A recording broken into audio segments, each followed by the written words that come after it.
வணக்கம் நண்பர்களே, வரும் டிசம்பர் 28, 29 சனி ஞாயிறு ஆகிய நாட்களில் மதுரையில் நடக்கவிருக்கின்ற கிரேக்க தத்துவ வகுப்புகளுக்கு பெயர் கொடுத்து வருகிறார்கள் பலர். அவர்களுக்கு என்னுடைய மனமார்ந்த நன்றியை தெரிவித்துக் கொள்கிறேன். பதிவு செய்தவர்களுக்கு வாட்ஸ்அப் மூலமாகவும் இமெயில் மூலமாகவும் தகவல்கள், மேலும் பல தகவல்கள் அனுப்பி வைக்கப்படும். இன்னும் காலம் இருப்பதால் விருப்பப்படுகின்ற நேயர்கள் நாம் கொடுத்திருக்கின்ற இந்த தரவுகளின் அடிப்படையிலே அதற்கான பதிவு கட்டணத்தையும் செலுத்திவிட்டு தாங்கள் இணையுமாறு கேட்டுக்கொள்கிறேன். உங்களுடைய ஒத்துழைப்புக்கு மிக்க நன்றி. தியானம் குறித்து பல்வேறு வகையான தியானங்களை, விதவிதமான தியான வகைகளை குருநாதர்கள் முன்மொழிந்து வருகிறார்கள். ஒவ்வொருத்தர் ஒரு டைப்பில் தியானத்தை கற்றுக் கொடுக்குறாங்க. இது மனதிற்கான பயிற்சி என்ற அளவில் மட்டுமே முதலில் புரிந்து கொள்ளப்பட்டது. ஆனால் இந்திய ஆன்மீக வரலாற்றிலே அது பிரபஞ்ச உலகோடு தொடர்பு கொள்வதற்கான ஒரு வாயிலை திறக்கின்ற முயற்சி என்றுதான் பேசப்படுகிறது. அந்த வகையில் நிறைய குருநாதர்கள் தலைமுறையாக வந்து செல்கிறார்கள். விதவிதமான தியான முறைகள். அதில் பிரமிடு தியானம் என்பதை நண்பர்கள் கேள்விப்பட்டிருப்பீங்க. பிரமிடு, ஈஜிப்டில் இருக்கக்கூடிய அந்த பிரமிடு வடிவத்தை உண்டாக்கி ஒரு அறை போல அல்லது அரங்காக வடிவமைத்து அதில் அமர்ந்து தியானம் செய்தால் தியானத்தின் பலன் கூடுதலாக கிடைக்கும் என்பதுதான் பிரமிடு தியானத்தினுடைய அடிப்படையான நோக்கமாகும். சாதாரணமாக உட்காந்து தியானம் பண்ணுறதுக்கும் ஒரு பிரமிடுக்குள்ளே உட்காந்து தியானம் பண்ணுறதுக்கும் நிறைய வித்தியாசம் இருக்குது அப்படின்ட்டு சொல்கிறது தான் பிரமிடு தியானம். இந்த பிரமிடு தியானம்ன்றது கிட்டத்தட்ட இந்தியாவில் 30,000 இடங்களில் பிரமிடுகள் கட்டப்பட்டு அதன் கீழ் அமர்ந்து தியானங்கள் மேற்கொள்ளப்படுவதாக இந்த பிரமிடு ஸ்பிரிச்சுவல் சொசைட்டியிலேருந்து சொல்கிறாங்க. இந்த பிரமிடு தியானத்தை நாம் அறிந்து கொள்ள வேண்டும் என்றால் அதை உருவாக்கிய குருநாதர் பத்ரிஜி பற்றி நாம் தெரிந்து கொள்ள வேண்டும். பத்ரிஜி அவர்களுடைய, சுபாஷ் பத்ரி என்று சொல்வார்கள், பத்ரிஜியுடைய அந்த தத்துவ முன்னெடுப்பும் தியானங்களுக்காக அவர் செய்த பணிகள் குறித்து தான் இன்றைய காணொளியில் நம்ம பார்க்க போகிறோம். பெங்களூரில் மிகப்பெரிய ஒரு 1000 பேருக்கு மேலே உட்கார்ந்து தியானம் பண்ணக்கூடிய ஒரு பிரமிடு ஸ்ட்ரக்சரில் ஒரு தியான கட்டடத்தை அவர் நிறுவியிருக்கிறார். இந்தியா முழுவதிலும் ஆர்வம் கொண்டவர்கள் ஆங்காங்கே தியானத்திற்காக அம்மாதிரியான வடிவமைப்பில் கட்டடங்களை கட்டியிருக்கிறார்கள். இந்த பிரமிடுடைய ஸ்பெஷாலிட்டி என்னன்றதை அவர் எப்படி புரிஞ்சுக்கிட்டாரு, ஏன் அதில் தியானம் பண்ணுறாரு அப்படின்னு பார்த்தா, 1982 சீக்ரெட் ஆஃப் பிரமிட்னு ஒரு புக் இருக்குது. அந்த சீக்ரெட் ஆஃப் த பிரமிட் என்ற நூலை வாசித்த பிறகு அவருக்கு ரொம்ப ஆர்வம் மேலிடுகிறது, என்ன செய்யலான்னு. அவர் ஒரு தச்சனை அழைத்து பிரமிடு மாதிரி ஒரு ஸ்ட்ரக்சரில் ஒன்று செய்தார் சொல்கிறார். ஒரு சிறிய அளவில் அது இருக்குது. அது உள்ளுக்குள்ளே எக்ஸ்பெரிமெண்டலாக தக்காளி பழத்தை உள்ளே வைக்கிறார். அதை வச்சு மூடிடுறாரு. இன்னொரு தக்காளி பழத்தை வெளியில் வச்சிடுறாரு. கிட்டத்தட்ட ஒரு 4 நாள் கழித்து பார்த்தாக்க வெளியில் வைத்த தக்காளி பழம் ஒரு மாதிரி அழுகத் தொடங்குகிறது, சுருகத் தொடங்குகிறது. அழுகி ஒரு மாதிரி கெட்டு போயிடுச்சு இந்த தக்காளி. இந்த பிரமிடுக்குள்ளே இருக்கிற தக்காளி எடுத்து பார்த்தாக்க அது அழுகவில்லை, ஆனால் சுருக்கங்களுடன் காணப்படுகிறது. வதங்கி இருக்கிறது, ஆனால் அழுகவில்லை. இதுலேருந்து எனக்கு என்ன புரியுதுனாக்க, அந்த மாதிரியான ஒரு ஸ்ட்ரக்சரில் ஒரு விஷயத்தை ப்ரிசர்வ் பண்ணோன்னாக்கா, ஆர்கானிக்கான விஷயத்தை ப்ரிசர்வ் பண்ணோன்னாக்கா அது காப்பாற்றும், அது இன்னும் கொஞ்சம் மேம்பாட்டோடு வைத்திருக்கும் அப்படின்றது தான் அவருக்கு புரியுது. இதன் அடிப்படையில் தான் எகிப்தில் இருக்கக்கூடிய பிரமிடுகள்லாம் கூட அந்த டெட் பாடிகளை அங்கே வச்சு ப்ரிசர்வ் பண்ணியிருக்கிறாங்க. அதிக அளவுக்கு அது பாதுகாப்பை உண்டாக்கும்னு. ஆனால் இவர் என்ன நினைக்கிறாங்க, வெறும் பொருள் சார்ந்த பாதுகாப்பு மட்டுமல்ல, இது ஆன்மீகத்திற்கும் உதவக்கூடும்னு நினச்சிக்கிட்டு இதை வெவ்வேறு விதமாக எக்ஸ்பெரிமெண்ட் பண்ணி பார்க்குறார். பத்ரிஜி இந்த ஸ்மாலை அவர் கார்பெண்டரை வச்சு செய்த அந்த பிரமிடுக்குள்ளே அவர் ஷேவ் பண்ணுற பிளேடை வச்சு பார்க்குறாரு. அந்த பிளேடு 5 முறை ஷேவ் பண்ணுதுனாக்க அது 10 முறையாக ஷேவ் பண்ண தொடங்குதான். அதாவது அந்த மெட்டீரியல் மேலே ஒரு இம்பேக்டை க்ரியேட் பண்ணுது. அதே போல் வெட்டுப்பட்ட விரல், புண்ணாகிய விரல் மீது அந்த பிரமிடு ஸ்ட்ரக்சரை மேலே வச்சுருந்தோன்னா விரைவில் அந்த புண்ணு ஆறி விடுகிறதுன்றார். ஒரு ஒரு வகையில் வந்து ஒரு பிரமிடு மாதிரி ஸ்ட்ரக்சரை கட்டி அது உள்ள மெடிடேட் பண்ணி பார்க்குறார். அப்போ அவருக்கு என்ன தோணுதுனாக்க, ஒரு ஒரு ரொம்ப நேரம் மெடிடேட் பண்ணி கிடைக்கக்கூடிய எஃபெக்ட் ஆனது இதில் கொஞ்ச நேரத்திலே கிடைக்குது. அப்போ இந்த மாதிரியான ஒரு பிரமிடு மாதிரியான ஸ்ட்ரக்சர் குறித்து அவர் ஆராய்ச்சிகளை மேற்கொள்கிறார். உலகெங்கிலும் எங்கெல்லாம் பிரமிடு இருந்திருக்குது, பிரமிடு எப்படிலாம் கட்டியிருக்கிறாங்கன்னு அவர் பார்க்குறார். ஆனால் பொதுவாக நமக்கு தெரிந்தது பிரமிடு என்பது ஈகிப்தில் அரசர்களுடைய சவங்களை அடக்கம் செய்து வைப்பதாக தான் நமக்கு தெரியும் நமக்கு. ஆனால் அது வந்து ஒரு ஒரு ஸ்பிரிச்சுவல் கண்டென்ட்டோடு இருக்கின்றதை வந்து பத்ரிஜி தான் முன்னெடுத்து விளக்குகிறார். ஆனால் ஒரு ஃபிசிக்கலாகவே வந்து ஒரு ப்ரிசர்வேட்டிவ் மாதிரி அது வந்து ஒர்க் பண்ணுதுன்றார். இன்னும் போக போக அவர் வந்து ஏராளமாக பற்றி சொல்கிறார். அது ஒரு பிராணவாயு வந்து நமக்கு வந்து அதிகரிக்கக்கூடிய, அது மட்டுமல்ல இன்னும் ஒரு ஸ்பிரிச்சுவல் குரோத்துக்கு இட்டு செல்லக்கூடிய வடிவமைப்பாக கொண்டு போகிறாரு. 5 வகையான பிராணங்கள் இருப்பதாக இந்திய தத்துவத்தில் சொல்லப்படுகிறது. அந்த 5 வகைகள் எடுத்து பார்த்தா பிராணா, அபானா, உதானா, வியானா, சமானான்னு சொல்லுவாங்க. இந்த வியானான்ற ஒரு காற்று சக்தி தான், இங்கே பிராணசக்தி தான் வந்து உயிர் காக்கும் பிராணசக்தியாகவும் நம்மை மேலும் மேலும் மேம்பட செய்கின்ற சக்தியாகவும் இருக்கின்றது. அது வந்து இந்த ஸ்ட்ரக்சரில் கிடைக்குதுன்றார். இன்னும் ஒரு வகையில் சொல்லப்போனால் பிரபஞ்ச லெவலில் இருக்கக்கூடிய கான்ஷியஸ்னஸ், இதெல்லாம் ஸ்பிரிச்சுவல் டெர்மினாலஜி. பிரபஞ்சத்தில் இருக்கக்கூடிய ஒட்டுமொத்த அந்த எனர்ஜி, ஆற்றலானது வந்து இது ஒரு பூத கண்ணாடி மாதிரி செயல்படுது, அத்தனையும் குவித்து இங்கே கொண்டு வருதுன்னு சொல்கிறார். பிரமிடு வந்து ஒரு பூத கண்ணாடி மாதிரி செயல்படுதுன்றார். அந்த ஆற்றல்களை எல்லாம் வந்து குவித்து கொண்டு வருதுன்றார். பிரமிடை பற்றி நிறைய சொல்லிகிட்டே இருக்கிறாங்க. 2022 நடந்த கான்ஃபரன்ஸில் போய் தாங்க பிரசன்ட் பண்ணதாக ஒரு ஆன்மீகவாதியை பற்றி சொல்கிறார். இந்த பிரமிடை பற்றியெல்லாம் நாங்கள் சொன்னோம். பிரமிடை பற்றி போஸ்னியாவில் வந்து இப்போ கூட 2024 ஒரு மாநாடு நடக்குது. ஸோ பிரமிடு ஸ்ட்ரக்சர்ஸ் பற்றி நிறைய ஆய்வுகள் வந்து தொடர்ந்து நடந்து கொண்டு இருக்கின்றன. இது ஸ்பிரிச்சுவல் பிளேனில் வந்து இவர் வந்து எஸ்டாப்ளிஷ் ட்ரை பண்ணுறார். இது வந்து ஒரு ஆன்மீக தளமாக அதை கொண்டு போகிறார். ஆன்மீக தளம்னு சொன்ன உடனே இப்படி வியானா என்ற வாயுனுடைய ஒரு சூழல் என்பதை தவிர்த்து இன்னும் அதற்கு ஆன்மீக தளத்தில் நிறைய தத்துவ கூறுகள் தேவைப்படுகின்றன. இதை வந்து அவர் மேலும் மேலும் விளக்குகிறார். ஒரு தத்துவ கட்டமைப்பாக கொண்டு செல்கிறார். ஆன்மீக தத்துவம் என்று அதை நாம் பார்க்குறோம். அது வந்து சரியா தப்பா, இது அறிவியல் ரீதியாக எப்படி ஒற்றுக்கொள்வது என்ற கேள்விகள் எல்லாம் வந்து எப்பொழுதுமே இருக்கிறது. ஸ்பிரிச்சுவாலிட்டி மேலே வந்து எப்பவுமே சயின்ஸுடைய கொஸ்டின்ஸுக்கு வந்து அதில் பதில் சொல்ல முடியாது. அதே மாதிரி ஸ்பிரிச்சுவாலிட்டி முன்வைக்கிற சில கருத்தாக்கங்களுக்கு வந்து சயின்ஸால் வந்து பதில் சொல்ல முடியாது. அந்த வகையில் தான் வந்து பத்ரிஜி வந்து இதை கொண்டு போகிறாரு. அவர் என்ன நினைக்கிறாரு, இதன் உள்ளாக அமர்ந்து செய்யும் பொழுது சில நோய்கள் கூட குணமாகும் நினைக்கிறாரு. நிறைய நோய்கள் குணமாவதற்கும் இதில் நீண்ட நேரம் வந்து அந்த பிரமிட் ஸ்ட்ரக்சரில் வந்து நம்ம வந்து மெடிடேட் பண்ணாக்க இன்னும் வந்து ஆரோக்கியமான மனநிலையை அடைவதற்கும் இது சாத்தியப்பாடை உருவாக்குகிறது அப்படின்னு அவர் சொல்கிறாருங்க. சிறிது நாட்களிலெல்லாம் வந்து நம்ம பத்ரிஜி வந்து ஒரு ஆன்மீக குருவாக உருவெடுக்கிறார். பத்ரிஜி யார், எங்கே பிறந்தாருன்றதையும் சுருக்கமாக பார்க்கலாம். பத்ரிஜி வந்து 1947 தெலுங்கானாவில் பிறக்கிறாருங்க. அவர் வந்து ஆந்திராவை சேர்ந்தவர். அவர் பிறகு அவர் 1947 சொன்னார் இல்லைங்களா, அவர் தொடர்ந்து படிப்பு நல்லா படிக்கிறார். அவர் வேளாண்மை அறிவியல் அக்ரிகல்ச்சர் சயின்ஸ் படிக்கிறார். பிறகு ஆங்கிலத்திலும் கூட பட்டம் பெறுகிறார், முதுகலை பட்டம் பெறுகிறார். ஸோ நல்லா இங்கிலீஷ் பேசக்கூடியவர். பன்மொழி வித்தகர்னு கூட சொல்லலாம். பல மொழிகளில் பேசக்கூடிய திறமையை வந்து அவர் பெற்றிருந்தார். அவர் அப்படி படித்தவர் தான் வந்து வேலைக்கு போகிறாரு. வேலைக்கு போன தருணத்தில் வந்து அவருக்கு இந்த மெடிடேஷன் மேலே ஒரு ஈடுபாடு வந்து விடுகிறது. ஆனாபானா சதின்னு ஒரு மெடிடேஷனை சொல்கிறாங்க. ஆனாபானா சதி அதுதான் விபாசனா என்று அழைக்கிறார்கள் பின்னால். அவர் வைத்த பேர் ஆனாபானா சதி தான். விபாசனா மெடிடேஷன், ஆனாபானா சதி, இது எல்லாமே வந்து மூச்சு சம்பந்தப்பட்ட தியானம் தான். இது மூச்சு பயிற்சி அல்ல, மூச்சு தியானம். அது என்னன்றதை நம்ம பிறகு பார்க்கலாம். இந்த ஆனாபானா சதி வந்து அவருக்குள்ள பல்வேறு மாற்றங்களை உருவாக்கி கொண்டே வந்திருக்கிறது. அந்த வகையில் அவர் என்ன செய்கிறாரு, ஒரு லெவலில் வந்து பக்கத்தில் இருக்கிறவங்கெல்லாம் கற்றுக் கொடுக்குறாரு மெடிடேஷனை. அவங்களுக்கு இல்லாமல் எஃபெக்டிவாக அந்த மெடிடேஷன் இருப்பதாக அவர் கருதுகிறார்.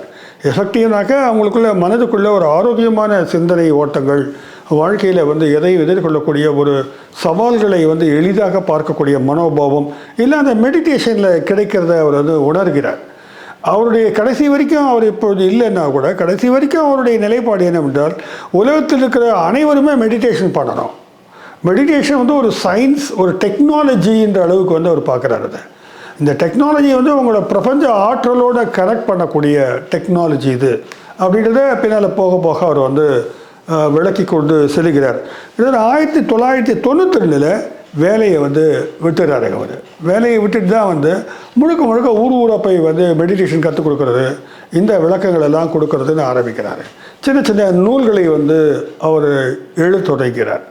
அதன் அடிப்படையில் தான் வந்து பிரமிடு மெடிடேஷன் ஆனது பாப்புலராக தொடங்குது. ஆனால் இப்படி ஒரு மெடிடேஷன் சொன்னால் மட்டும் போதாது, அதுக்கு ஒரு ஆன்மீக தத்துவ கட்டமைப்பு வேணும் இல்லையா? அதுக்காக என்ன பண்ணுற, துளசி தளம் அப்படின்னு ஒரு புத்தகம் எழுதிக்கார். இந்த துளசி தளம்ன்ற புத்தகம் கூட இதுதான் அவர் எழுதிய துளசி தளம்ன்ற புத்தகம் தமிழில் போட்டிருக்காங்க, ஆங்கிலத்தில் இருக்குது, கிட்டத்தட்ட 30 மொழிகளில் இருக்குது. அதுதான் வந்து அடிப்படையாக அவருடைய ஃபிலாசபி வந்து நமக்கு சொல்லுது. அந்த துளசி தளம் என்ன சொல்லுதுன்னு பார்த்தீங்கன்னா, கிட்டத்தட்ட அவர் வந்து நிறைய வரிஷியஸ் ரீடர். அவர் முக்கியமான நூல்கள் பலவற்றை படித்திருக்கிறார். அதிலிருந்து சாரமாக எடுத்து வந்து இந்த ஃபிலாசபியை வைக்கிறார். அவர் அதை அவரே குறிப்பிடுகிறார். லாப்சாங் ரம்பா என்ற ஒரு ஃபிலாசபரை பற்றி ஓஷோ அடிக்கடி சொல்லுவார். லாப்சாங் ரம்பா அவரை இவர் கோட் பண்ணுறாரு. அது என்ன விஷயன்றது பார்த்தீங்கன்னாக்க, பத்ரிஜி வந்து எப்பொழுது இந்த ஆன்மீக தளத்தில் மாற்றம் அடைகிறார் என்று சொன்னால், ரொம்ப சுவாரஸ்யமான ஒரு விஷயம் ஒன்று சொல்லுகிறார் அவர். இது வந்து நம்ம வந்து ஆன்மீகத்தில் வந்து அதிகமாக நாம் வந்து பரவலாக பேசப்படலை. ஆனால் ஒரு சில இடங்களில் சொல்கிறாங்க. இது இவர் வந்து வாக் இன் அப்படின்ற ஒரு ஆங்கில சொல்லை எடுத்து அக ஊடுருவல் அப்படின்னு தமிழாக்கம் பண்ணியிருக்கிறாங்க. இவருக்கு நிகழ்ந்ததாக சொல்லுகிறார். வாக்கின் எனக்குள்ளே நடந்திருக்கிறார். இந்த வாக்கின் பற்றி அவர் பேசுவதற்கான காரணமாக இருந்து ஒரு புத்தகம் தான் சொல்கிறார். முதல்ல எனக்கு புரியல என் உடம்புல என்ன நடக்குதுன்னு. அந்த புக்கை படிக்கும்போது நல்லா புரிஞ்சிச்சிருந்தார். நண்பர்களும் ஆர்வம் இருந்தால் அதை தேடி படிக்கலாம். ஸ்ட்ரேஞ்சர்ஸ் அமங் அஸ் என்ற புக், அது ரூத் மான்கோமெரின்றவங்க எழுதிய ஒரு புத்தகம். அந்த வாக்கின் அது என்னது, ஸ்ட்ரேஞ்சர்ஸ் அமங் அஸ், நமக்குள்ளே இருக்கக்கூடிய அந்நியர் அப்படின்னு நினைக்க, ஒரு அந்நியர் வந்து நமக்குள்ளே வந்துடுறாப்பல. இவர் என்ன சொல்கிறாரு, தனக்குள்ளே அந்த மாதிரி ஒரு நிகழ்வு நடந்ததாக சொல்கிறார். ஒரு ஆக்சிடெண்ட் நடக்குது, கார் ஆக்சிடெண்ட் நடக்குது. அந்த தருணத்தில் இவர் உள்ள வேறு ஒரு பேராத்மாவானது நுழைந்து விட்டதுன்னு சொல்கிறார். அதுக்கு பேர் வாக் அவுட்னு ஒரு கான்செப்ட் இருக்குன்றாங்க. ஏற்கனவே ஒரு உடலில் இப்போ நான் இருக்கிறேன், முரளி இருக்கேன். முரளிக்குள்ளே ஏதோ ஒரு மகாத்மா உள்ள ஒரு நினைச்சாக்க, முரளியினுடைய ஆத்மாவோட வந்து அது ஒரு கான்ட்ராக்ட் போட்டுக்குமா, நீ வெளியில் போயிட்டு நான் உள்ளே வந்துடுறேன், இந்த உடலை வச்சு நான் வந்து நல்ல காரியங்கள் செய்ய வேண்டியிருக்கேன்னு. அது வெளியில் எங்கே போகன்றதை பற்றி அவர் சொல்லலை. அது ஒரு வேளை அந்த புத்தகத்தில் இருக்கக்கூடும் நினைக்கிறேன். இந்த ஸ்ட்ரேஞ்சர்ஸ் புக்கில் இருக்கும். அது வெளியில் போயிடுது. எது வெளியில் போயிடுது, உள்ள ஆத்மா வெளில போயிடுது. இவருக்கு இடம் கொடுது. ஒரு கான்ட்ராக்ட் இருக்குது. அந்த கான்ட்ராக்ட் என்னக்க, இந்த உடல் உன்னுடையது, ஆன்மா வேறு ஆளுது. நம்ம சங்கராச்சாரியார் கூடு விட்டு கூடு பாய்ந்தான்ற ஒரு கதை இருக்குது பாருங்கள். அதே மாதிரியான கான்செப்ட் தான் இவர் சொல்கிறார். நம்புறார். அதை நம்புறாரு மட்டும் இல்லை, தான் அப்படிப்பட்ட ஒரு ஆத்மாவாக இந்த உடலுக்குள் வந்ததாக வந்து அவர் கிளைம் பண்ணுறார். இதெல்லாம் வந்து ஒரு சுவாரஸ்யமான கதைகளாக கூட நம்ம எடுத்துக்கலாம். வாக்கின் உள்ள வரார். உள்ள அந்த நிகழ்வு நடக்கும்போது சும்மா நடக்கலை. அந்த நிகழ்வு நடப்பதற்கு ஒரு 3 பேராத்மாக்கள் வந்து காரணிகளாக செயல்பட்டனன்னு சொல்கிறாரு. இந்த 3ல் ஒன்று தான் லாப்சாங் ரம்பா.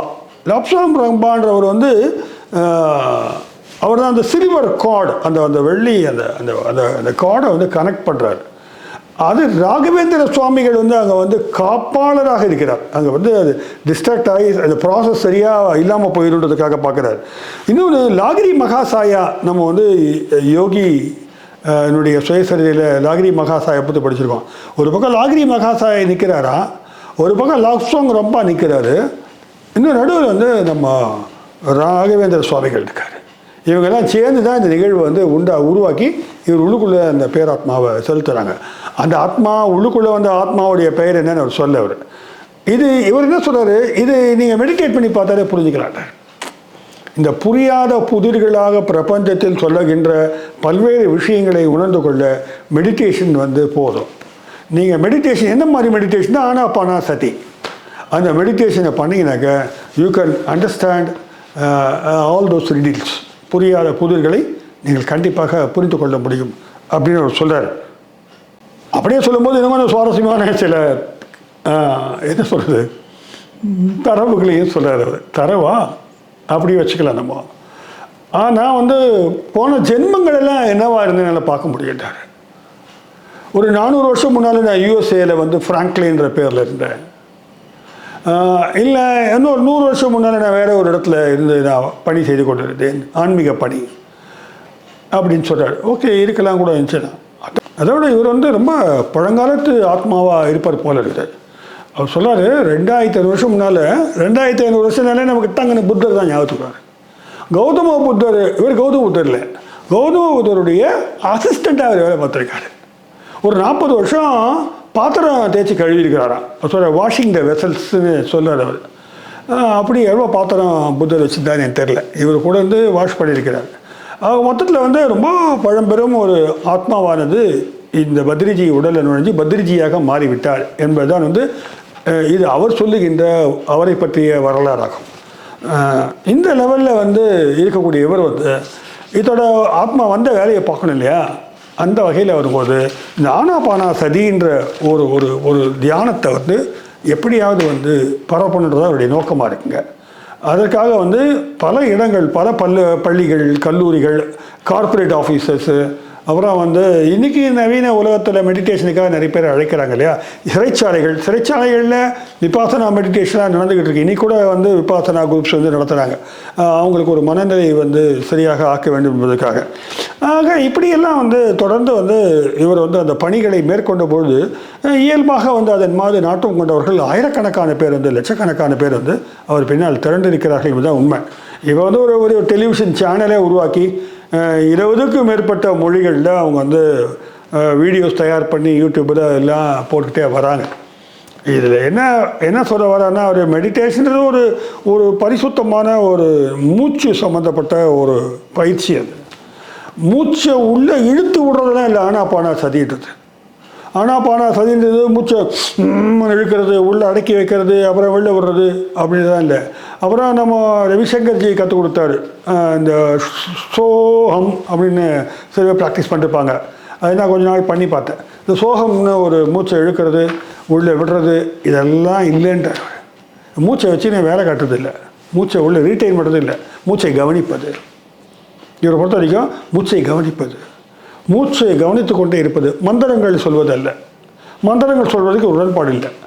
குருநாதரும் அங்கே கிடையாது, குருநாதர் கிடையாது. ஒரு ஃபிலாசபியில் வழிகாட்டிகள் இருக்கலாம், இவரை நம்பி தான் போனதில்லை.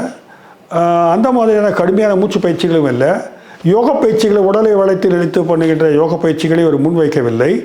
அதே சமயத்தில் மூச்சை கவனிக்கணும், மூச்சை கவனிக்கணும். அவ்வளோதான். கடவுள்லாம் ஒரு இமேஜினேஷன் வச்சுக்கலாமா, ஒரு இஷ்ட தெய்வத்தை வச்சுக்கலாமானாக்க அதுவும் வந்து கிடையாது, இஷ்ட தெய்வமும் கிடையாது. ஏனென்றால் நீ தெய்வமாக ஆகின்ற நிலைக்காக தான் தியானத்தை மேற்கொள்கிறாய். ஆனாபானா சதி என்ன சொல்லுதுனாக்க, நீ ஒரு பிரபஞ்சத்தினுடைய மொத்த சக்தியினுடைய ஒரு புள்ளியாக இருக்கிறாய். இந்த புள்ளியிலேருந்து நீ மேலே போகும்போது நீ வந்து அந்த உணர்வை பெற்றுக்கொள்வாய். அது அகம் பிரம்மாஸ்மியினுடைய இன்னொரு வெர்ஷனாக நம்ம இதை பார்க்குறோம். அதனால் நீ தானே கடவுள். அதனால் இந்த கடவுள் உருவத்தி வச்சுனாக்க மைண்டு வந்து எஃபெக்ட் கிடைக்காது. அதனால் இதுக்காக மந்திரங்கள் இருக்கிறதா, அந்த மாதிரி மந்திரங்கள்லாம் சொல்லாமான்னு கேட்டாக்க மந்திரங்கள் சொல்லி பிரயோஜனம் இல்லை. அது வந்து கிறிஸ்துவர்களாக இருந்தாலும் சரி, இஸ்லாமியராக இருந்தாலும் சரி, எந்த மந்திரத்தை சொல்லி எந்த தியானம் பண்ணாலும் அந்த இம்பேக்ட், அந்த அதனுடைய பலன் வந்து உங்களுக்கு கண்டிப்பாக கிடைக்காதுன்றார். இதுதான் வந்து இவருடைய ஆனாபானா சதின்றது. அதாவது ஆல்ஃபா டு ஒமேகான்னு சொல்லுவார் ஓஷோ. இந்த ஒமேகான்றது வந்து என்னென்னாக்க ஒரு பரமனாக மாறுகின்ற ஒரு நிலை. அது பிரம்மம், அகம் பிரம்மாஸ்மி, இந்த பிரம்மமாக உணர்கின்ற ஒரு நிலை. இந்த ஆல்ஃபான்றது என்னன்னாக்க பர ஞானம் இருக்கும், அது ஞானம் கிடைக்கும், ஆனால் பிரம்மமாக மாற மாட்டோம். இந்த பிரம்ம ரிஷின்னுவாங்க. இந்த பிரம்ம ரிஷின்றது தான் வந்து இவங்க சொல்லக்கூடிய இந்த ஒமேகான்றது. இவருக்கு பேர் பிரம்ம ரிஷின்னு தான் கொடுத்துருக்குறாங்க. இந்த பிரம்ம ரிஷி பட்டம்ன்றது வந்து என்னென்னாக்கா ஒட்டுமொத்த பிரபஞ்சத்தையும் வந்து இயக்குகின்ற ஒரு சக்தியாக தன்னை உணர்தல், தன்னை ஒரு மாபெரும் படைப்பாளக பர பிரம்மனாக, பிரம்மன் தானே உருவாக்குவார். அவர் தானே கிரியேஷனை கடவுள். அதனால் வந்து அவர் உருவாக்குவார். ஸோ பிரம்மனாக தன்னை உணர்கின்ற, தெரிந்து கொள்ளுகின்ற, அல்லது ஆற்றலை செலுத்துகின்ற ஒரு சக்தியை வந்து ஒரு ஆளால் பெற முடியும். அதுதான் வந்து ஒமேகா நிலைன்னு சொல்கிறாங்க.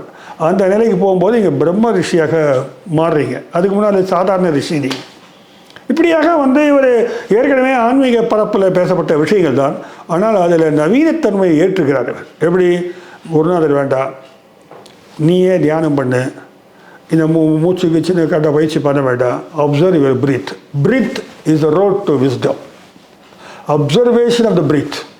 இந்த மூச்சை வந்து அடக்குவதல்ல, காண்பது, அதை கண்காணிப்பது அப்படின்ற அளவில் தான் இவருடைய ஆனாபானா சதின்ற அந்த தியானத்தை வந்து அவர் முன்வைக்கிறார்.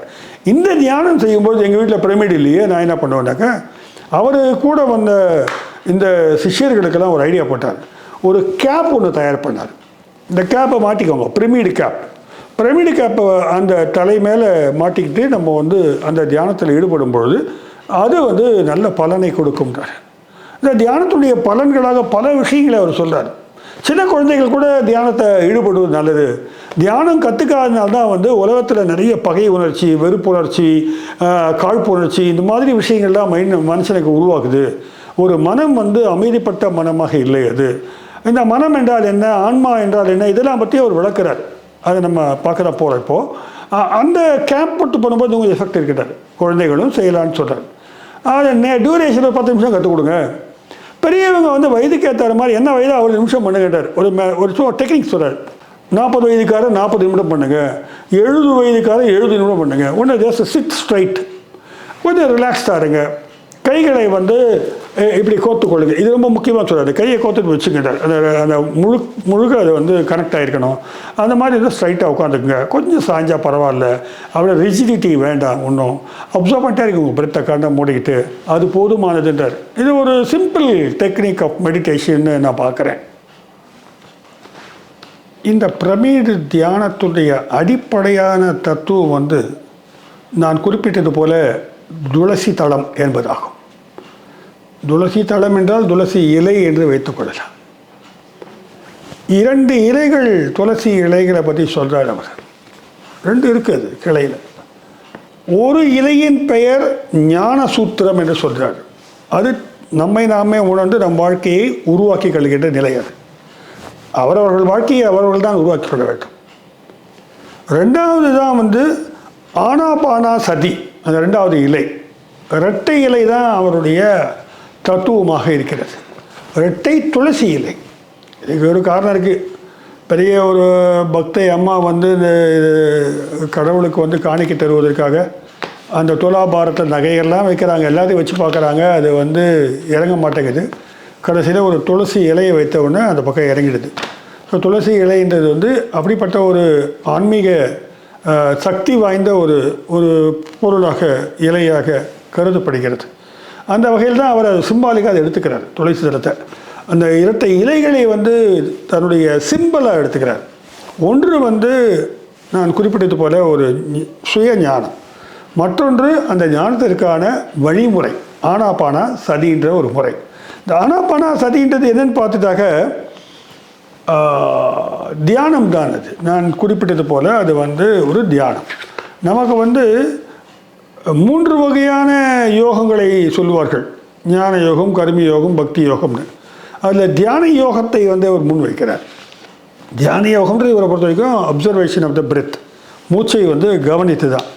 இந்த இதில் வந்து நாம் குறிப்பிட்டது போல் கடவுளை வந்து இவர் வந்து இல்லைன்னு வந்து சொல்லும் பொழுது கடவுள் உருவமாக இவர் வந்து ஏற்கவில்லை என்று பொருள் கொள்கிறோம். ஆரிய சமாஜத்தை உருவாக்கிய தயானந்த சரஸ்வதி சுவாமி அவர்கள் என்ன சொல்லியிருக்காருனாக்கா, சிலைகள் என்பது படிக்கட்டுகள் அல்ல, தடை கற்கள் தான் தியானத்தில். அதனால் வந்து சிலை வழிபாடு கூடாது. இது 100% சரின்றார். பஜனை எல்லாம் வந்து தற்காலிகமானது. பஜனை மூலமாக நீங்கள் சும்மா ஒரு இதமாக இருக்கலாம், மனசுக்கு இதமாக இருக்கலாம். இந்த பாபா பஜன்லாம் வீடுகளில் செய்வாங்க, தொடர்ந்து வாரம் சில இடங்களில் செய்வாங்க. முருக பஜன் செய்வாங்க. இப்போ ஐயப்ப சீசனில் ஐயப்ப பஜன் செய்வாங்க. அது அந்த தற்காலிகமாக உங்கள் மனதை இதப்படுத்தக்கூடுமே தவிர அதன் மூலமாக நீங்கள் ஆன்மீக பயணத்தை மேற்கொள்ள இயலாது. தான் சொல்கிறாரு, இந்த தீர்த்த யாத்திரை, புண்ணிய யாத்திரை, கோயிலுக்கு போகிறது, ரிச்சுவல்ஸ் பண்ணுறது எல்லாத்தையுமே டோட்டலாக நிராகரிக்கிறார். அந்த வகையில் வந்து இவர் வந்து ஒரு ஆன்மீகத்தினுடைய ஒரு அந்த பியூரிட்டி வந்து மெயின்டைன் பண்ண ட்ரை பண்ணுறான்னு நான் பார்க்குறேங்க. இன்னொன்று, இந்த வேடங்கள் எல்லாம் போட்டுக்கிட்டு அந்த சாமியார் வேஷம் போட்டுக்கிறது இதெல்லாம் வந்து பலன் கொடுக்காதுன்னு நினைக்கிறாரு. வேடங்கள் பலன் தராது, எல்லாம் அவருடைய வாக்கியங்களை எடுத்திருக்கிறேன். அவை உங்களை வந்து கீழ்நிலையைத்தான் காட்டும். நீங்கள் வேடதாரியாக இருந்தால் உங்களை கீழ்நிலையில் தான் காட்டும்ன்றார். இந்த யாகம் பண்ணுறது, பணம் செலவழித்து செய்கிறது, இதெல்லாம் வந்து பணத்தை வீணாக்கிற மாதிரி வேலை அப்படின்றார். இந்த மரபு சார்ந்த வழிபாட்டு முறைகள் அத்தனையும் நிராகரிக்கிறார். ஆனால் மரபு சார்ந்த ஸ்பிரிச்சுவல் எக்ஸ்பிளனேஷன்ஸை எடுத்துக்கிறார், பகவத்கீதையை எடுத்துக்கிறார். இவன் சொல்லப்போனால் அந்த மனுஸ்மிருதியில் சொல்லப்பட்டதெல்லாம் வந்து கோட் பண்ணிக்கிறார் பார்த்தேன். இவர் இந்த வெறும் பகவத்கீதை மனு மட்டும் எடுக்கலை, உலகத்துடைய அனைத்து ஞானிகளையும் வந்து அவங்க சொல்லிக்கிற விஷயங்களையெல்லாம் சுருக்கமாக எடுத்து வந்து அதை வந்து உள்ளுக்குள்ளே சேர்த்திருக்கிறார். அதை தன்னுடைய துளசிதரம் நூலில் கூட அவர் குறிப்பிடுகிறார். உலகத்துடைய சைனாவில் இருக்கக்கூடிய ஞானிகளாக இருக்கட்டும், கன்ஃபியூஷஸாக இருக்கட்டும், லார்ட் ஜுவாவாக இருக்கட்டும், புத்தராக இருக்கட்டும், எல்லா விதமான ஞானப்பரப்பிலும் இருக்கக்கூடிய கூர்மையான முக்கியமான கருக்களை எடுத்து வந்து இவர் வந்து முத்துமணி மாலை போல கோர்த்திருக்கிறார் என்று தான் நான் பார்க்குறேன். அந்த புக்கை படித்தா ஒரு இன்ட்ரெஸ்டிங்காக இருக்குது. ஸ்பிரிச்சுவல் ஃபீல்டில் இருக்கிறவங்களுக்கு வந்து அதெல்லாம் கொஞ்சம் உத்வேகத்தை உற்சாகத்தையும் அது கொடுக்கும். ஆனால் இந்த நிராகரிப்பு வந்து அவர்கள் வந்து செய்வார்களா என்பது சந்தேகம்தான். நம்ம நிறைய நண்பர்கள் வந்து ஸ்பிரிச்சுவல் பாதையில் போகிறாங்க, ஆனால் வந்து அவங்க வந்து மாஸ்டர்ஸ் வந்து நிராகரிக்க வேண்டும் என்று சொன்ன விஷயங்களை வந்து அவர்கள் நிராகரிப்பதாக எனக்கு தோன்றவில்லை. பரம சத்தியம் என்பது ஒன்றுதான். இதை வந்து புரிந்து கொள்வதுதான் ஞானம் என்பது. இதை நோக்கிய பயணத்திற்காக தான் இந்த வாழ்க்கை அமைய வேண்டும். இதுதான் குறிக்கோள். அதற்கு ஆனாபானா சதி என்று சொல்லக்கூடிய விபாசனா யோகத்தை தான் முன்வைக்கிறார். மூச்சு கவனிக்கும் அது யோகமாக நாம் கொள்ளலாம். அந்த வகையில் பார்த்தா தியானம்னா என்னன்னு கேட்டாக்க, சூக்ஷ்ம சரீரங்களுடன் நாம் பயணத்தை மேற்கொள்ள முடியும்ன்றார்.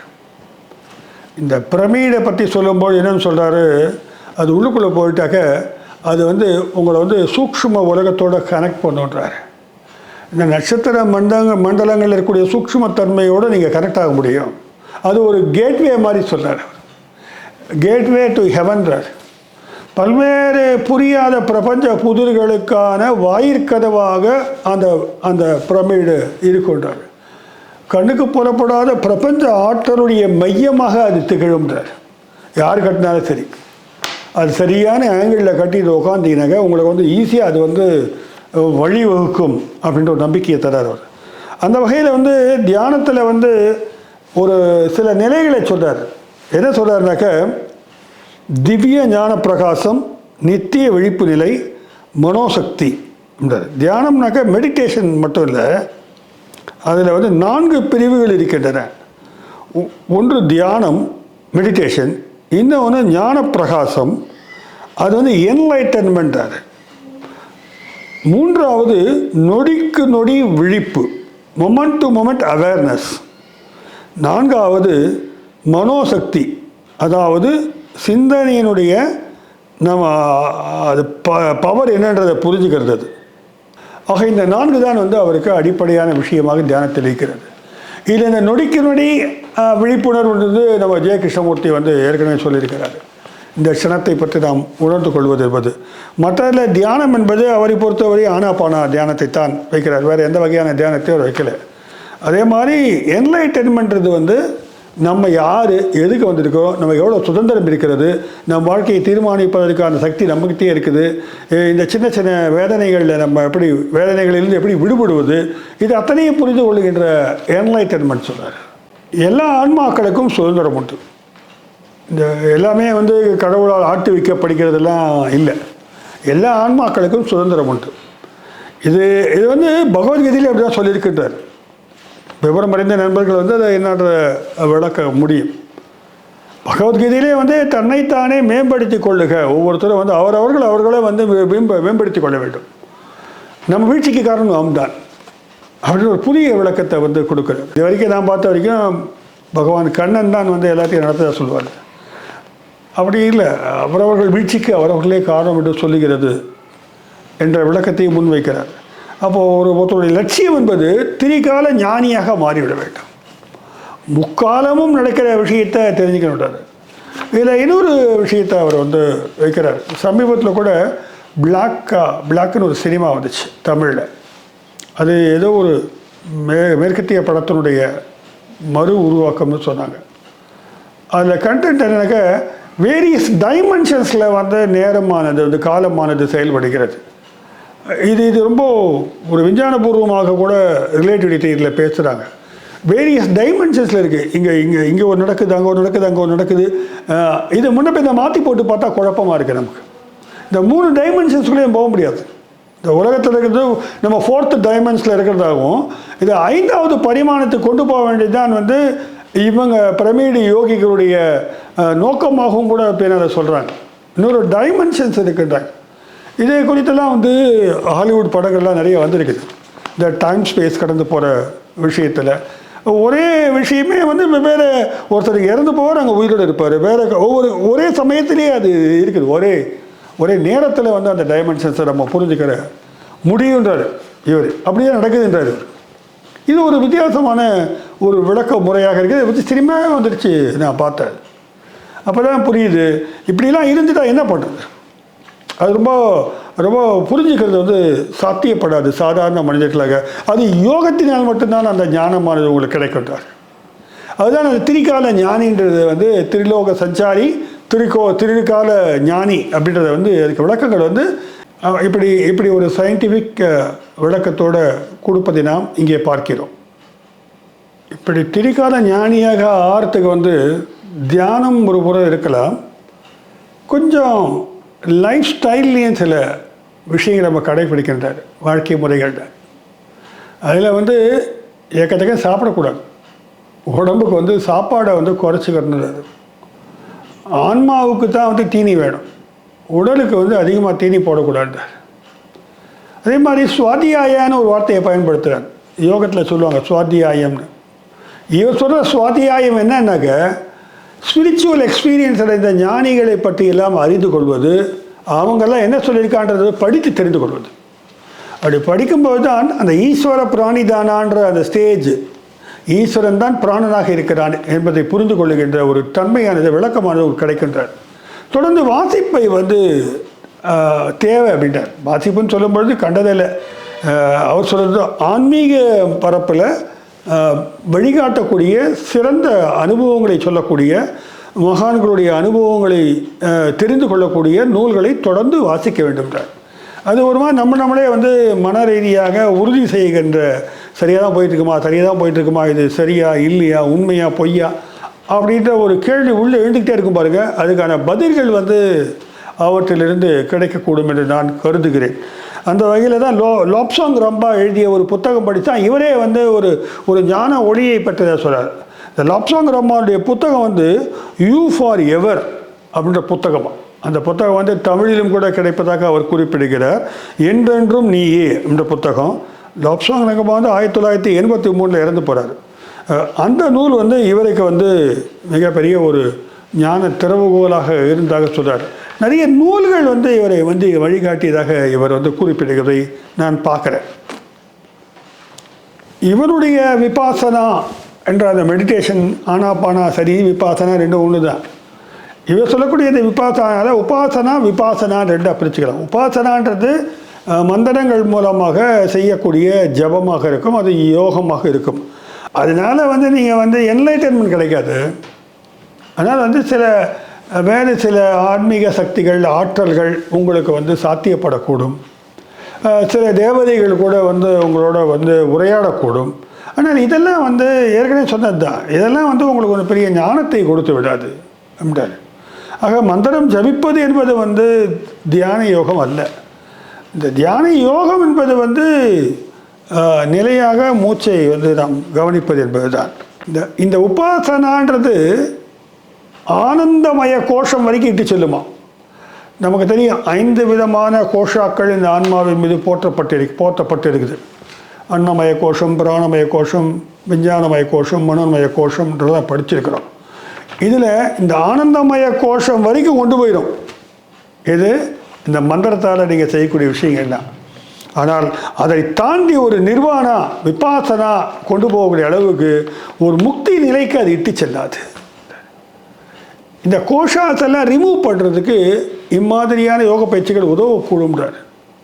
ஆனால் ஒட்டுமொத்தமான எல்லாவற்றையும் எடுத்து விட்டு உங்கள் ஆன்மாவை நீங்களே தரிசிக்கின்ற அந்த நிலையானது விபாசனா மூலமாகத்தான் சாத்தியமாகும் என்பதுதான் இவருடைய முன்வைப்பாக இருக்கிறது.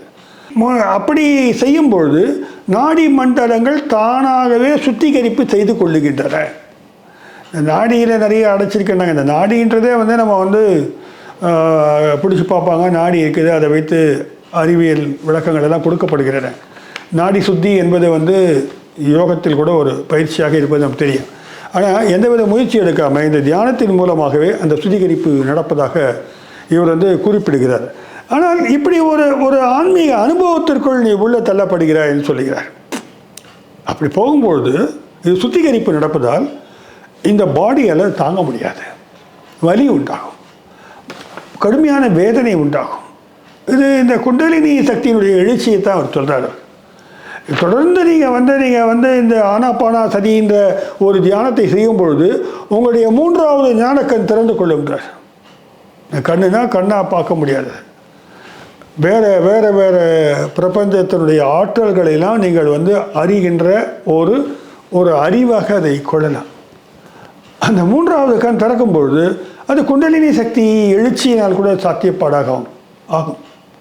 ஆனால் அதில் உடல்நிலை கண்டிப்பாக பாதிக்கப்படுகிறார். அது குறித்து கவலை கொள்ள வேண்டிய அவசியமில்லை என்றாலும் கூட அது உண்டாகும் என்பதை அவர் சொல்கிறார். அப்போது இந்த சமாதி நிலைன்னு யோகத்தில் சொல்லுவாங்க, தாரண தியான சமாதி. தியானம் வரைக்கும் நம்ம சொல்லிட்டோம். அதை தான் இவர் மாடர்னைஸ் பண்ணுறாரு. நம்ம பதஞ்சலி யோகத்தினுடைய முறைகளை இவர் நவீனப்படுத்துகிறார். நவீன உலகத்துக்கு ஏற்ற மாதிரி சொல்கிறார். அந்த காலத்தில் சன்னியாசியாக காட்டுக்குள்ளே போகிறது, ரிஷியாக போகிறது, அந்த காலகட்டத்தில் அந்த காலகட்டம் அப்படி. இப்போ சம்சாரியாக இருந்து குடும்பஸ்தனாக இருந்து ஒருவன் எப்படி ஞானத்தை பெறுவது என்பதுதான் நினைக்கிற சவால். ஆக நீ குடும்பத்தை விட்டுட்டு விலகிறத பற்றி பேசலை அவர். இன்ஃபேக்ட் அந்த வாக் இன் அப்படின்னு சொன்னோம் இல்லைங்களா, உள்ளுக்குள்ளே வேறு ஒரு ஆத்மா உள்ளே வந்துருச்சுன்னு, அதில் அவர் ஒரு விஷயத்தை விளக்குறாரு. குடும்பத்திற்கான கடமைகளை நான் பார்த்து கொள்கிறேன்னு வரக்கூடிய ஆத்மா உள்ள ஒரு ஆத்மா ஒப்பந்தத்தில் கையெழுத்து போடுது வெளியே போகிற ஆத்மாவோட. அதனால் குடும்பத்திற்கான கடமையை ஆற்றுவோம். ஆனால் பற்றாக இருக்காது, அது காமத்தோடு இருக்காது, அது கனிவான அன்போடுத்தான் இருக்கும். இன்னும் பிற உறவெல்லாம் உறவுகளாக அட்டாச் பண்ணிக்காது, டிட்டாச் ஆகிடும். அந்த ஆத்மா உள்ளே என்ட்ரு ஆகிடுச்சினாலே அது எல்லாத்துக்குமே டிட்டாச் பண்ணும். ஒரு கடமைக்காகத்தான் குடும்பத்தினரை மட்டும் காப்பாற்ற அது கருதுமா. அப்படிப்பட்ட ஒரு விஷயம் நடக்குமா. நம்ம நண்பர் கூட ஒருத்தர் கமெண்ட் போட்டிருந்தார். நம்ம காணொலியில் ஒருவரோடு நான் உரையாடி கொண்டிருக்கிறேன். ஒரு என்ன சொல்கிறது, அவர் சித்தர்களுடைய அருள் பெற்றவர் சொல்கிறாரு. அப்போ இன்னொரு நண்பர் கமெண்ட்டில் போட்டிருக்காரு, அவர் பேசுவதை கேட்டால் அவர் உள்ளுக்குள்ளே ஒரு சித்தர் புகுந்து விட்டது போல இருக்கிறது என்றார். இந்த வாக் இன் நடந்திருக்குதுன்னு ஒரு நண்பர் கமெண்ட் போடுறாரு. இதெல்லாம் ரொம்ப அன்சைன்டிஃபிக்காக, நான் சயின்டிஃபிக்காக சாதாரண ஒரு பகுத்தறிவாளருக்கு இது ரொம்ப அபத்தமாக தெரியும். ஆனால் இப்படி ஒரு விஷயம் இருக்கிறது என்பதை நாம் தெரிந்து கொள்கிறோம். நீங்கள் கவுண்டர் பண்ணுறது ஈஸி. ஆனால் ஒருத்தர் நடந்ததுன்னு சொல்கிறாங்க, உள்ளுக்குள்ள ஒரு ஆத்மா வந்துச்சுன்னா அதான் பேசுகிறேன்னு சொன்னால் அது எப்படி நம்ம சவாலாக எடுத்துக்கொண்டு அதை நிராகரிப்பது அப்படின்றது ஒரு சவால் தான். இந்த வகையில் பார்க்கும்பொழுது இவருக்கு அந்த கடமை என்பதுதான் முக்கியமாக சொல்கிறார். அப்போ அப்படி போகும்பொழுது சமாதி நிலைக்கு அடைகிறார்கள். இந்த விபாசனா யோகத்தின் மூலமாக, விபாசனா யோகம்னா என்னன்னு சொல்லிட்டோம், அதற்கு எப்படிப்பட்ட பழக்கங்கள் வேணும்னு சொல்லிட்டோம். முக்கியமாக உணவு பழக்கத்தை பற்றி பேசும்பொழுது இன்னொரு விஷயத்தை வலியுறுத்துகிறார். அது பியூர் வெஜிடேரியனிசம், சைவ உணவு தான் உட்கொள்ள வேண்டும். இவருடைய ஃபிலாசபியில் இது ஒரு ஸ்ட்ராங்கான விஷயமா இருக்குது. இது ஜெயினத்தில் எடுத்துக்கிறது. அகிம்சை நடவடிக்கையில் வச்சுக்கணுன்றது ஒன்றும். ரெண்டாவது கண்டிப்பாக உணவு சைவ உணவுத்தான் அவர் வலியுறுத்துகிறார். அவருடைய குறிக்கோள்லேயே தியானத்தை பரப்புவது என்பதும் இந்த மாதிரியான சைவ உணவு உட்கொள்வதை வெஜிடேரியனிசத்தை பரப்புறது என்பதும் இவருடைய குறிக்கோளில் ஒரு முக்கியமான குறிக்கோளாக வைத்திருக்கிறார் அவர். தியானம் தான் அந்த ஆனாபானசதின்ற தியானம். அப்படி போகும்போது நீங்கள் சமாதி நிலையை அடைய முடியும் தியானத்தின் மூலமாக. அந்த அந்த தியானம் சமாதி. சமாதியில் போகும்போது நமக்கு தெரியும் சவிகல்ப சமாதி, நிர்விகல்ப சமாதின்னு 2 வகை சொல்லுவாங்க இந்திய தத்துவத்தில். இந்த சவிகல்ப சமாதின்றது கொஞ்சம் சந்தேகங்கள்லாம் இருக்கும். முழுமையான ஒரு ஞானம் இருக்காது. இதை பற்றி சில இது புரியும், சில புரியாது. ஆனால் ஒரு ஹையர் ஸ்டேட் ஆஃப் நாலேஜ் அது. அதே சமயத்தில் முழுமையான ஒரு ஞான பிரகாசமாக இருக்க முடியாது. இந்த நிர்விகல்ப சமாதி என்பது அந்த சராசரங்களுடைய இயக்கங்கள் அனைத்தையும் புரிந்து கொள்ளுகின்ற, எல்லாத்தையும் தெளிவாக தெரிந்து கொள்ளுகின்ற ஒரு சமாதி நிலையாகும். ஆக அந்த சவிகல்ப சமாதி என்பது ஆன்ம ஞானம். தன்னை அறிந்து கொள்ள முடியும். பிரபஞ்சத்தை அறிவது என்பது சாத்தியமில்லை. ஆனால் இந்த பிரம்ம ஞானம் என்று சொல்லக்கூடிய இந்த பிரபஞ்ச ஞானம், பிரபஞ்சத்தை அறிகின்ற ஞானம் தான் பிரம்ம ஞானம். அது நிர்விகல்ப சமாதியாகும். இதை அடைவதுதான் ஒருக்கு மிகப்பெரிய ஒரு குறிக்கோளாக இந்த வாழ்க்கையில் இருக்குன்னு நினைக்கிறாரு. இன்னொன்று அவர் சொல்லும்பொழுது, இறப்பு பற்றி எவன் முதலில் புரிந்து கொள்கிறானோ அவனுக்குத்தான் தியானம் சாத்தியமாகும். தியானத்துக்குள்ளே போனோன்னா முதல்ல வாட் இஸ் டெத்துன்னு புரிஞ்சுக்க. அப்படி இறப்பு என்றால் என்னன்னு சொல்லும்பொழுது வழக்கமான விஷயம் தான். இந்த ஆன்மாவிற்கு இறப்பு என்பது எதுவும் இல்லை. உலகத்தில் இறப்புன்னு எதுவும் இல்லைன்ட்டார். இந்த இறப்புன்றது நம்ம ஒரு உடலில் இருக்கின்ற காலகட்டத்தை தான் நான் பிறப்பு இறப்பு என்று சொல்லுகிறோம். இந்த இறப்பு என்பது இல்லைன்றார். அழிக்கவே முடியாத ஆன்மாவென்றார். அது அது அது பயணப்பட்டு கொண்டே இருக்கிறது. இப்படி தான் அந்த ஒரு ஸ்பிரிச்சுவல் எக்ஸ்ப்ளனேஷனாக இருக்குது. நிறைய ஸ்பிரிச்சுவல் பீப்புள் இதுதான் ஆணித்தரமாக வைக்கிறாங்க. ஆன்மா அழிவுள்ளதுன்னு சொல்லிட்டாங்க, அப்புறம் நீங்கள் எப்படி அறிந்து கொள்ள முடியும்? அப்போ அந்த பிரபஞ்சத்திலே இருக்கின்ற ஒரு பிரபஞ்ச பேராற்றலுடைய ஒரு துகள் தான் இந்த ஆத்மா. பிரபஞ்ச கடவுளின் துகள் தான் ஆன்மா. ஆன்மா தான் கடவுளாக முழுமையாக புரிந்து கொள்ளும்பொழுது அது துகள் அல்ல, அது ஒட்டுமொத்த பரபிரம்மமாக மாறிவிடுகிறது. அதுக்கு சிம்பிளாக ஆனாபானசதி தான். ஒரு பக்கம் பியூர் வெஜிடேரியனிசம், இன்னொரு பக்கம் ஆனாபானசதி. இந்த ஆனாபானசதி என்பது நம்ம சொல்லக்கூடிய இந்த தியானம் மூலமாக, இந்த மூச்சை கவனிப்பதன் மூலமாக நீண்ட நேரம் அதை தொடர்ந்து வாழ்க்கையில் தியானத்தை செய்ய செய்ய செய்ய உள்ளுக்குள்ள மாற்றங்கள் நிகழ்வதை கண்டிப்பாக நீங்கள் பார்ப்பீங்க. அதுக்கு பிரமிடு ஸ்ட்ரக்சர் ஹெல்ப் பண்ணிட்டார். இந்த பிரமிடை தலையில் வச்சுக்கிட்டுலாம் பண்ணுறாங்க. கொஞ்சம் கோமாளி குல்லா மாதிரி தெரியும் பார்க்குறதுக்கு. இந்த இப்போ பர்த்டே பார்ட்டிலாம் மாட்டிகிட்டு வருவாங்க. அந்த மாதிரிலாம் அவர் மாட்டி விட்டு பண்ணியிருக்கிறார். பட்டு இதை ஆய்வுகள் மேற்கொள்ளப்பட்டு வருவதாகவும், தங்களுடைய ஆய்வு அங்கு உலகளாவிய ஆய்வாளர்கள் கருத்தரங்கிலே பாராட்டப்பட்டதாகவும் இந்த அமைப்பை சேர்ந்தவர்கள் சொல்கிறாங்க. அது சாத்தியப்பாடு இருக்குது. ஏன்னா எல்லோரும் சேர்ந்து அது ஸ்பிரிச்சுவாலிட்டியை அனலைஸ் பண்ணும்பொழுது இந்த மாதிரியான ஸ்பிரிச்சுவல் டைமென்ஷன் இருக்குன்னு சொல்லும்பொழுது ஏற்றுக்கொள்வதற்கு வாய்ப்பு இருக்குது. ஆனால் ஈஷா யோகி சத்குரு அவர்கள் இருக்கார் பாருங்கள், அவர் கடுமையாக விமர்சனம் பண்ணுறார்.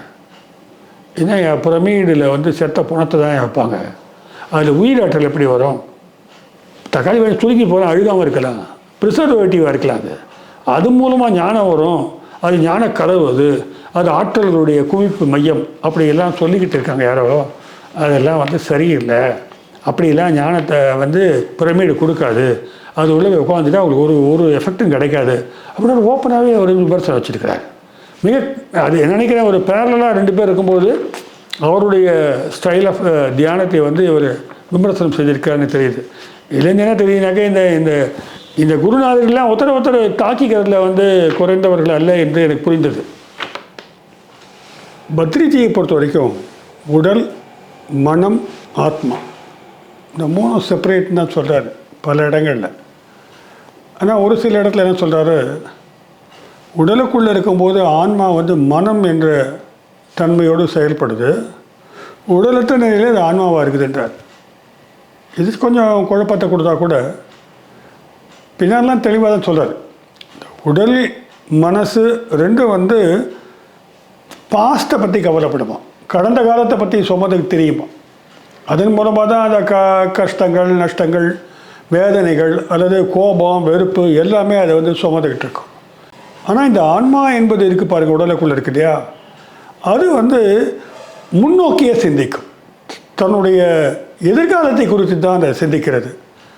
என்ன மாதிரி எதிர்காலத்தை சிந்திக்குதுன்னு பார்த்தாக்க, அதனுடைய நோக்கம் எல்லாம் வந்து ஒரு பிரபஞ்ச ஆற்றலோடு எப்படி மீண்டும் கலப்பது, ஒரு பரிபூர்ணத்துவத்தை எப்படி அடைவது என்பது குறித்து தான் அது கவலை கொள்ளுகிறார்.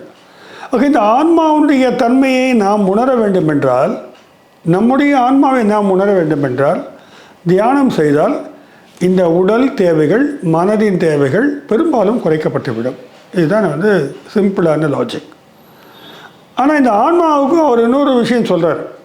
இந்த ஸ்டேஜஸ் ஆஃப் டெவலப்மெண்ட் இன் பர்சனாலிட்டின்னு வெஸ்டர்ன் ஃபிலாசபியில் சொல்லுவாங்க. ஹாரி ஸ்டாக் சுலைவன் ஒருத்தர் இருக்கார். ஹாரி ஸ்டாக் சுலைவன், அவர் சோஷியாலஜிஸ்ட். அவர் கிட்டத்தட்ட ஒரு 7 நிலைப்படிகளாக சொல்லுவார் மனித வளர்ச்சியை.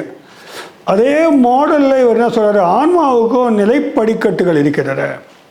குழந்தை ஆத்மா இருக்குது, சிறுவன் ஆத்மா இருக்குது, அப்புறம் வயதான ஆத்மா இருக்குது, அப்புறம் வந்து முற்றிலும் முதிர்ந்த ஒரு பரிபூரணத்துவம் கொண்ட ஆத்மா இருக்குது. அப்போது இந்த ஸ்டேஜெலாம் கடந்தால் வரணும். ஆத்மாவுக்கும் வந்து ஸ்டேஜஸ் இருக்கின்றார். இந்த தியானத்தில் இசையின் மூலமாக கூட தியானம் பண்ணலான்னு அவர் வந்து ஒரு வடிவத்தை முன் வச்சார். பலவிதமான தியானங்களை வந்து, அதாவது மூச்சை கவனிப்பது தான். அப்படி செய்யும் பொழுது இசையும் ஒரு தியானத்துக்கான வழியாக இவர் காணுகிறார். இவர் நல்ல புல்லாங்குழல் வாசிக்கக்கூடியவர். அந்த புல்லாங்குழல் வாசிக்கும் போது நம்ம எப்படி தியானம் செய்யலான்னு ஒரு டெக்னிக் கண்டுபிடிக்கிறார் இசையின் மூலமாக. அந்த இசை தியானம் என்று இப்பொழுது ஆங்காங்கே வந்து நடத்தப்பட்டு வருவதை நாம் அறிகின்றோம். காட்டுக்கு போய் தியானம் பண்ணலாம், இயற்கையோடு இருந்து தியானம் பண்ணலாம், இல்லை குடும்பத்தோடு கூட தியானம் பண்ணலாம். எல்லாமே வந்து சாத்தியப்பாடு இருப்பதாக இவர் கருதுகிறார். இந்த இயற்கை பேரண்டத்தினுடைய அந்த ஆற்றலோடு இணைவது பேர் ருஹானியம்ன்றார். அதற்கான ஒரு வழி தான் தியானமாக இவர் வந்து முன் வைக்கிறார். இன்னொரு விஷயம் சொல்கிறாரு, தியானம் பண்ணுற வாழ்க்கையை நீங்கள் சூஸ் பண்ணிட்டீங்கன்னாக்க ஒரு நாளைக்கு 24 மணி நேரம் இருந்தாக்க 12 மணி நேரம் குடும்பத்துக்காக மற்ற வேலைலாம் பாருங்கள், மற்ற 12 மணி நேரத்தில் தியானத்துக்காக அதிக நேரத்தை ஒதுக்குங்கிறார். தியானம் தான் முக்கியமானதுன்னு சொல்லும் பொழுது அதில் இன்னொரு முக்கியமான விஷயம் சொல்கிறாரு. நம்ம ஏற்கனவே வந்து வெஜிடேரியன் ஃபுட் பற்றி சொன்னோம். இன்னொன்று, அதிகமாக பேசாதீங்கன்றார். பேச்சை வந்து குறைச்சிக்குங்கிறார். பேச்சு தான் வந்து பல குழப்பங்களை உண்டாக்குகிறது என்பது அவருடைய கருத்து. பேசாமல், இன்னும் சொல்லப்போனால் வாரத்தில் ஒரு நாள் வந்து உண்ணாவிரதமும் இருங்க, மௌன விரதமும் இருங்கன்றார். இதெல்லாம் வந்து நம்முடைய மரபில் வந்த விஷயங்கள் தான். இருந்தாலும் வந்து அது வந்து இன்னும் கொஞ்சம் உங்களை வந்து இன்னும் கொஞ்சம் செழுமையாக்கும்னு அவர் கருதுகிறார். இதெல்லாம் ஆர்வமுள்ள நண்பர்கள் வந்து நிச்சயமாக கடைபிடித்து பார்க்கக்கூடும். இன்னொன்று சொல்லுவாங்க, சரணாகதி அடைதல்னு சொல்லுவாங்க. இவர் இந்த சரணாகதியை வந்து ஏற்றுக்கொள்ளவில்லை. சரணாகதி என்பது வந்து சரியான விஷயம் இல்லை. எல்லாருமே ஈக்குவலான ஸ்டேட்டஸ் இருக்கிற ஆத்மா தான். இதில் ஒருத்தருக்கு ஒருத்தர் சரணாகதி அடைவது தவறு. ஒரு குருநாதர் இல்லை, பல குருநாதர்கள் இருக்கக்கூடும். அதற்கு வந்து டோட்டலாக சரண்டர் ஆகிறது அவசியம் இல்லை. அவரவர்கள் வாழ்க்கையை வந்து அவரவர்கள் வந்து மேம்பட செய்கிறார்கள், வடிவமைத்துக் கொள்ளுகிறார்கள். ஏன் அடுத்த ஜென்மத்துக்குரிய வாழ்க்கையை கூட இந்த ஜென்மத்திலேருந்தே நம்ம வந்து திட்டமிட்டு வடிவமைத்துக் கொள்ள முடியும்லாம் விளக்கம் கொடுக்குறார். இந்த பழமையான மரபு சார்ந்த சிந்தனைகளில் இந்த கர்மா தியரி ரொம்ப ஸ்ட்ராங்காக நம்புறது, அப்புறம் அடுத்த பிறவி இருக்கிறது, பிறவி என்பது தொன்று தொட்டு வரக்கூடியது என்று சொல்லக்கூடியது, அல்லது முக்தி நிலையை அடைந்து முழுதாக அந்த பிரபஞ்ச ஆற்றலிலே கரைந்து விடுவது என்பது போன்ற எல்லா விஷயங்களையுமே உள்ளடக்கியதாகத்தான் இவருடைய மெட்டாஃபிசிக்ஸ் இருக்குது. இந்த மெட்டாஃபிசிக்ஸிலிருந்து அதை வந்து அவர் வந்து மெட்டாஃபிசிக்ஸ்னு வார்த்தை பயன்படுத்தாமல் அது வந்து ஒரு அறிவியல்னு சொல்கிறார். ஆன்மீக அறிவியல் அப்படின்னு அவர் முன்வைக்கிறார். இந்த ஆன்மீக அறிவியலுக்கு வந்து முப்பரிமாணத்திலிருந்து ஆன்மாவை நோக்குவதுங்கிறார். கடந்த கால அனுபவங்களை கொண்டு, நிகழ்கால அனுபவங்களை கொண்டு, இந்த விஞ்ஞானம் என்று சொல்லக்கூடியவற்றின் அளவுகோல்களால் நிர்ணயிக்க முடியாத அம்சங்களை கூட தியானத்தின் மூலமாக புரிந்து கொண்டு பார்ப்பது என்பது என்றெல்லாம் சொல்லி அதை விஞ்ஞானமாக அவர் வந்து நிலைநிறுத்த முயற்சிக்கிறார். ஆனால் விஞ்ஞானிகள் இதை ஏற்றுக்க மாட்டாங்க. ஆக இப்படியெல்லாம் ஆன்மீக தத்துவத்தை துளசி தளம் என்ற தத்துவமாக சொல்லி 2 இலைகளாக முன்வைத்து அதற்கு பயிற்சியாக தன்னுடைய ஆனாபானா தியானத்தை வைத்து அவர் வந்து நம்மளை வந்து கவனிக்க வைக்கிறார். அதற்குரிய ஒரு சூட்டபிளான இடமா வந்து பிரமிடை வந்து அவர் வந்து ப்ரப்போஸ் பண்ணுறார். பிரமிடுகள் உலகம் முழுவதும் வரணும்னு நினைக்கிறாங்க. ஒரு காலத்தில் இன்னும் அவரை சார்ந்த நண்பர் ஒருத்தர் பேசுகிறாரு, லட்சக்கணக்கான ஆண்டுகளாக பிரமிடு கட்டணும்னு உலகம் ஃபுல்லாக ட்ரை பண்ணுறாங்க. பிரமிடுகளெல்லாம் எடுபடாமல் போயிடுச்சு, எடுக்க முடியல, கட்ட முடியல. இப்போ அது மீண்டும் உயிர்ப்பித்து வந்திருக்கிறது. இந்த பிரமிடு கல்ச்சர் கணக்காக எல்லா இடத்துலையும் பரவிடுச்சுனாக்க போர் இல்லாத ஒரு சமுதாயத்தை உருவாக்க முடியும். சுயநலம் இல்லாத மனிதர்கள் உருவாகக்கூடும். இன்னும் பொது சேவை என்பது உண்மையான சேவையாக மாறக்கூடும். இதெல்லாம் எல்லா நல்லதும் நடக்கும் அப்படின்னு ஒரு ப்ரப்போசலை முன்வைக்கிறாரு. எல்லா வியாதிகளும் தீருன்னு வேறு சொல்கிறாரு. இதையெல்லாம் ஒரு ஹைப்போதேசிஸ் அளவில் கருதுகோளாக முன்வைக்கிறோம். ப்ராக்டிக்கலாக காலம்தான் அதுக்கு பதில் சொல்ல முடியும். ஆக பிரமிடு யுகமாக இதை மாற்ற அவர்கள் யோசிக்கிறார்கள். அப்படிப்பட்ட ஒரு தியானத்தை முன்வைத்த பத்ரிஜியை பற்றி தான் நாம் இதுக்காரம் பேசியிருக்கிறோம். அவர் நிறைய வீடியோஸ் இருக்குது யூடியூப்பில். அவங்க தனியாக ஒரு டிவி ஸ்டேஷனே உருவாக்கி தயாரித்து வெவ்வேறு மொழிகளில் வேறு புத்தகங்கள் எல்லாம் போட்டு இருக்கிறாங்க. கண்டிப்பாக நீங்கள் அதை தெரிஞ்சு வச்சுருப்பீங்கன்னு நினைக்கிறேன். அறிய ஆர்வம் உள்ளவர்கள், மேலும் அறிய ஆர்வம் உள்ளவர்கள் இதையெல்லாம் தேடி பிடித்து பார்க்கலாம். இது கொஞ்சம் கூட ஏற்புடைமை இல்லை எங்களுக்கு என்று சொல்லக்கூடிய பல பகுத்தறிவு தோழர்கள் இதை ஒரு தகவலாக அறிந்துவிட்டு அவர்கள் வேலையை பார்க்க செல்லலாம். நன்றி, வணக்கம்.